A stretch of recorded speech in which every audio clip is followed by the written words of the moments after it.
Change, change, change. If you're in Nigeria, for the past 4 years, 5 years, you've been hearing about change. But have we really got the change that we have clamored for? Our guest today on the show believes that if he's given the opportunity for the #1 job in the land, he indeed will bring that change. My name is Isabella Akinseye, and this is Politico Politica.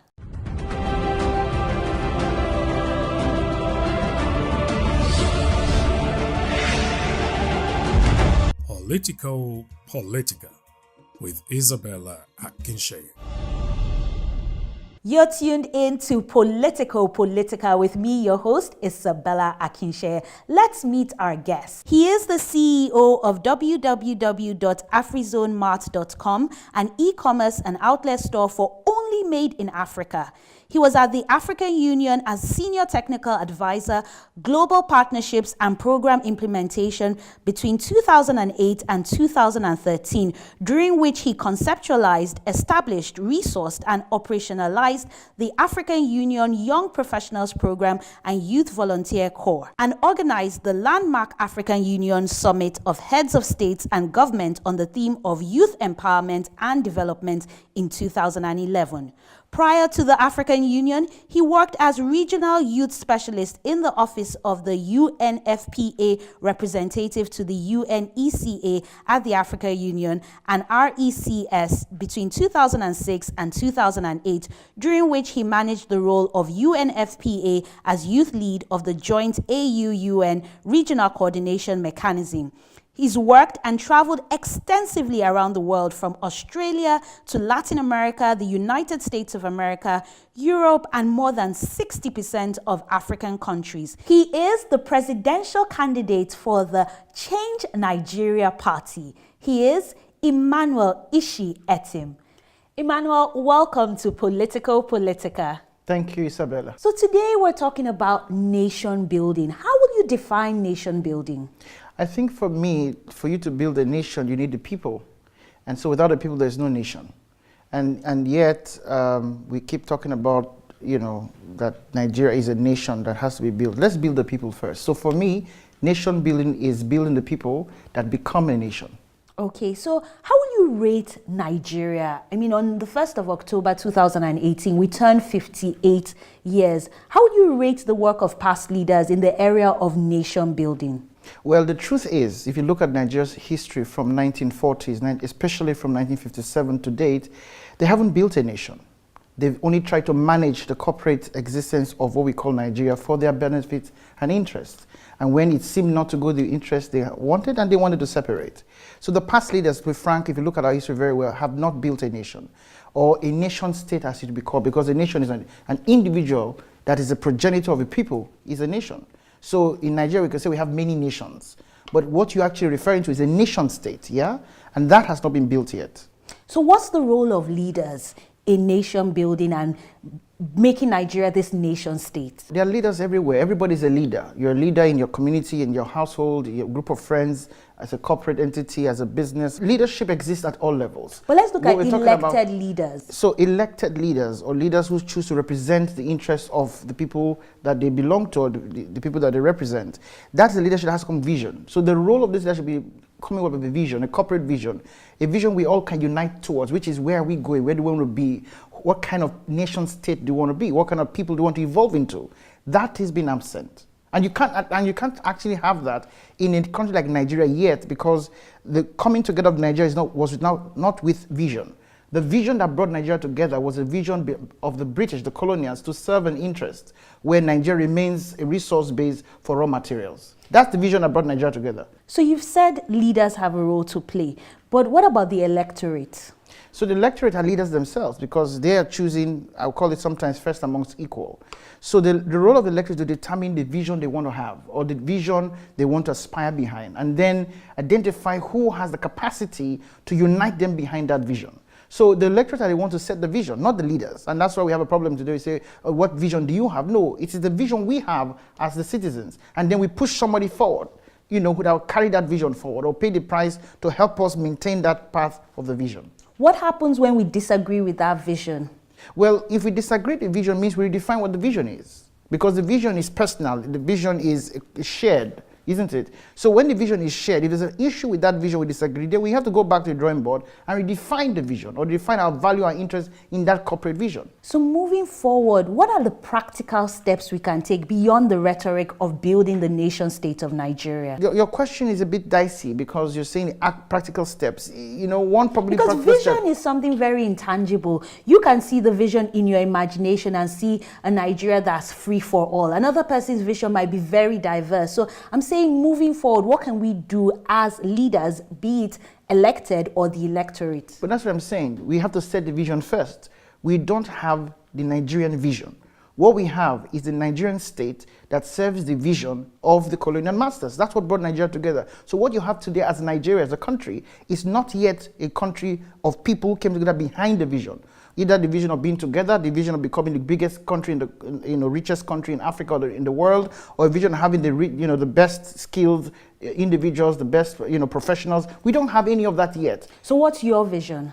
Well, my vision is to be part of a country where everybody succeeds. Part of the country where my aspirations are actualized, my dreams come to pass. That vision is what I have. The vision to be the richest, country in the world, or have the richest people from the world be Nigerian. That's my personal vision.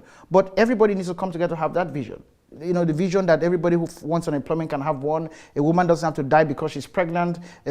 Somebody doesn't have to not go to school because they don't have money. Or man, no man, that's the only way you can succeed. My vision is that all of those don't exist anymore. So will you say that reaching your personal vision was as a result of interaction with people? Well, no. I think that it was how I was raised up by my parents. My parents raised me to think global and act locally. My parents raised me to understand that there's nothing that was beyond my reach. So my vision as an individual is a vision that's been imparted to me through the way my parents socialized me, trained me, educated, exposed me. To become part of a nation state, it means I need to bring that vision, others bring their vision, I will bring it together, reach compromises and say, what is our common shared vision? What do we want to share together as Nigerians? Thank you, Emmanuel, for your contributions on our topic of the day. Thank you very much. So now it's over to you, our viewers. Do go online and share your thoughts with us when it comes to nation building and building the nation state of Nigeria. Use the hashtag Politico Politica, tweet at PP with Isabella, and follow Politico Politica on Facebook and Instagram. We'll be going on a quick breather, but when we return, Emmanuel will be sharing with us his journey into politics. Do stay with us. Politico Politica with Isabella Akinseye. You're still tuned in to Politico Politica with me, your host, Isabella Akinseye. Before the break, we discussed nation building and building the nation state of Nigeria. Now we turn our focus to Emmanuel's journey into politics. So has it always been politics for you? Yeah, because, from when I was a student, being a class rep and then becoming a school rep, as we call prefect, to my journey in civil society work, development work, even in church. I've always been part of, getting elected, taking responsibility. So my journey in politics is not always just in terms of governance in the country, but at every level of life, I've played a leadership role. Politically. So you've always submitted yourself to leadership, to service? Oh yes, from the age of about 8-9 years old. Do you think Nigeria is ready for a young president? Yes, Nigeria's always had a young president, or as it were, until recently, after '99, we've always actually had younger people leading or driving the interests of the country. Even though, things didn't go as planned for many reasons, Nigeria is ready for a young president. The only challenge is that who is not ready for the young president? Those who in the last 50, 60 years have remained, turned Nigeria into an enterprise to furnish themselves and their family and sustain their profiting from the Nigerian enterprise. Those are the ones who are not ready for a younger person, because it means restructuring the political space. It means a democratic revolution. It means bringing in new people and sharing the resources of this country for the benefit of all. So that, for example, is the persons or the individuals who are ready for a younger president. So you're running under the Change Nigeria Party, CNP. What political ideologies do you share? I think our ideology is the ideology that every Nigerian is born equal. and they must have equal opportunities to the resources of Nigeria, that every Nigerian should have equity and a benchmark of fairness, that jobs should not be an Herculean task to create, and not just jobs, but meaningful jobs, that every woman should have a right to her reproductive health. Every Nigerian actually should have a right to a house, to a home. Mortgage should be affordable and available. Everybody should have access to universal health care. People should be able to buy the phone they want. They should be able to buy the car they want. They should be able to go on vacation when they want to. That the right to life of every Nigerian should be enforceable. Our ideology as a party is that the Nigerian should be at the center of governance and public policy making. And implementation above all is what makes the difference. And that finally, I need to tell you something, by the way, when it comes to what our ideology is. Our ideology is that in this country, man no man should be a thing of the past. You mustn't know or have the proximity of leadership to get somewhere. So some will say that, do you really stand a chance running under a new party? I mean, people will argue that it's a two-horse race between the APC and the PDP. So will you say you're open to a coalition? Change Nigeria Party is not open to a coalition except coalitions of Nigerians. And I need to clarify this because you see, it's a paradox. We are saying we want something new. We want a new face, a new energy, and then we are saying it's a party of two, it's a game of two. Then it's a paradox. Then we are not sure what we really want. But I think that the largest population of people don't have a voice. They don't have a platform to speak. That's why it comes across as though these are the two people in the game. The people that say they are the two people are the loudest. They're the ones who have the media. They won't have the Twitter, the game, what do you call it, the advertising companies. They have the money to spend. That's why it looks like they're the two biggest ones in the game. They are not.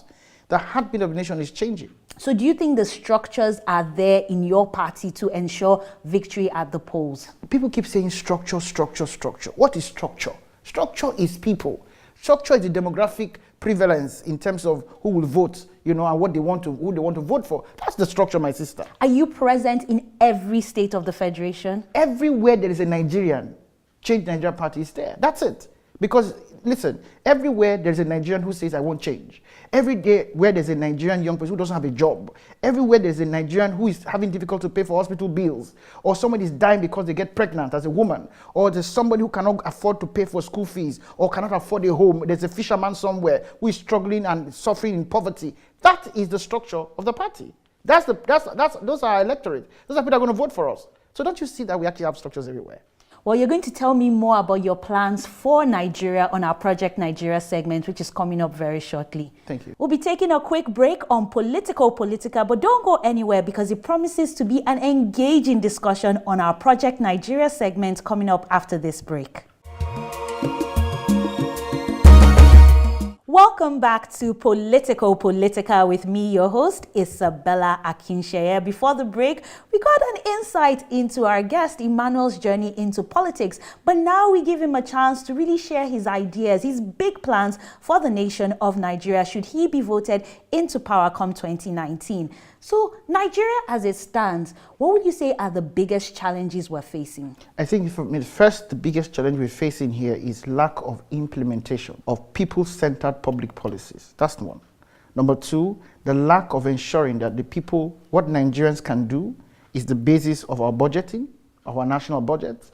The lack of value-added, value-added chains of manufacturing and production. Our biggest challenge is that Nigerians are not exporting. We're not manufacturing. We're not consuming domestic manufacturing. We're not exporting. Those are our biggest challenges. I mean, when they say that most of the foreign shipping lines have stopped coming to Nigeria because there's no market, it's because there's not much importing happening anymore. You understand? Because when we start exporting, then the question would be, how do we get more Nigerians to own the ships that take those things out? So the biggest problem we have is implementation of policies that we have written very well by the best hands with the best schools. The second is people-centered policy making, where the Nigerians are the center, and exactly now where young people, especially and women, are the center of what happens in this country, or are the ones whose orientation is driving what we're doing as a country. What will you do in the area of insecurity? Well, insecurity is a multi-sectoral issue. There's food insecurity on the one hand. There's insecurity of human life, in lives and property. There's insecurity is broad, but I think you're referring to security as it were, human life and protection. Well, first of all, I think that we are dealing with the security issue the wrong way. There's the issue of recruitment. How do we stop those people getting recruited? But there's also the issue of enforcement of the fundamental right to life. If somebody commits murder, no matter what the incentives were, that person should face the crime, face the law, pay for the prices, or go to court and answer for the crimes they've committed. So I don't know why this is a big issue for us, because the law is clear. Murder is a criminal offense, and there's a penalty for committing murder. Why are we not using that? And then thirdly, we need to bring in technology. We need to bring technology and infrastructure to help us. Surveillance is important. Data capture is important. As you are, Nigeria doesn't even know that we are there. What data system do we have to identify the Nigerian? To know that Isabella lives in Lagos at this point, she moved from here to there. We don't have that system. So security of life, property becomes even more difficult. Given your work on the continent, I'm interested to know in finding out how you will position Nigeria as the giant of Africa. Well, that's even the easiest part to do, because the first thing to position Nigeria is what are your policy positions on certain issues? What are our policy position on trade, intra-Africa trade? What's our policy position around the United Nations and the African Union? Agenda 2063, what's our policy position around domestic financing for development? What's our policy position around human capital development? These are some of the issues. It just repositions this country overnight. What are foreign policy interaction with other countries? What kind of trade deals are we having? So reposition as a giant of Africa begins with what our interest is as a country in the rest of the world. I think one of the points where this current government got it wrong is coming to claim that right now what Nigeria is interested in is peace and security. You can't really ensure that Nigeria's role in international community is just around peace and security alone. Especially now where we have to create wealth and ensure that Nigeria as an enterprise is gaining from its wealth, its number, its population, its people. How we take part in the current, what they call the Africa Union Continental Free Trade Area. What's our role in that? What's our role in the Sustainable Development Goals and how that is being financed? So how we do all of that is literally what's our foreign policy position and how we use that to interact with the AU, the UN, the European Union, the World Bank, the IMF, all of that. It starts with what our foreign policy position is. Where do you see young people in this whole equation? I think that we have overflogged the issue and we are overanalyzing the issue. It is only normal that at where we are as a country, that young people have the risk-taking capacity, they have the intelligence, the competency, the profile, the interest even, to get Nigeria to where we need it to get to. And they're already doing that. It's just that our country is not recognizing, and we don't have a system that respects, recognizes, and positions, and in fact, reward them from that for what they are doing. So I see young people at the center and the epicenter of repositioning Nigeria, of creating wealth in Nigeria, of making Nigeria regain its place as a giant of Africa. For example, the tourism value chain. There's a huge amount of resource in that area. The creative industry value chain, which you are part of with what you're doing, there's a huge resource in that area. The agricultural value chain, agri-tech, not just in terms of smallholder farming, but agri-tech, for example, there's a huge investment in that area, not just the IT and its value chain. I just give you 4 areas where if we put resources in those areas, we'll transform the way Nigeria works. In fact, we'll turn this country into a construction site. So how will 100 days look like for you in office? I've already started working. I'm already, as we speak, I'm looking for my ministers, looking for my ambassadors, looking for the special advisors. The first 30 days, we'll have already submitted our list to the National Assembly for vetting. 2, we have already put a couple of things down that must be done in our first 100 days. Creating a comprehensive domestic policy on defense, establishing about a $2 to $3 billion investment finance for young people to have access to credit guarantees for their businesses, diversifying the economy through that. We already started looking at how we ensure that let's say 60% of all appointments will go to women, 50% to young people, at least 40% of public procurement will go to youth. That alone helps us do what we call generational wealth transfer. We keep talking about, general wealth transfer, but now a generational wealth transfer, where we move the wealth of this country into the hands of millions of Nigerians. And we begin a process where we can actually get 53 million Nigerians out of poverty in 24 months, with what we do in the first 100 days. So we are looking at creating 15 million jobs through the construction sector, for example, through an affordable and accessible home mortgage plan. So 100 days is very busy. It's out there already, And then we want to begin what we call a financial investment system of financial transaction taxation, where we take money from the capital market to invest in the economy for infrastructure development. So the plans are there, the economists are working on them, I'm sure we could go on and on. Yeah. But thank you so much for your contributions on our Project Nigeria segment. Thank you. Now we switch things up on a lighter note on our quick fire segment coming up shortly. Do stay with us. Welcome back to Politico Politica with me, your host, Isabella Akinseye. Now it's time for our lighter segment, the quick fire segment. Emmanuel, are you ready? Yes. Number 1, the first female governor will emerge in the next elections. True or false? True. Number 2, the party that will dominate in 2019 is... Change Nigeria Party. Number 3, young people have what it takes to be leaders because... They are the best that the country has ever had. Number 4, the funniest thing I've read about myself online. That I am too young to run for presidency. Number 5, the candidate I am most afraid of. None. Number 6, Nigerians will vote with their stomach or their brain. Their brain. Number 7, if not you, who? That's a difficult one. I'm thinking. At this time, none. None. Thank you very much. And that is where we'll be wrapping up our quick fire segment. But first, we check out what's happening on the political landscape, and then we come back for our final word segment. Do enjoy.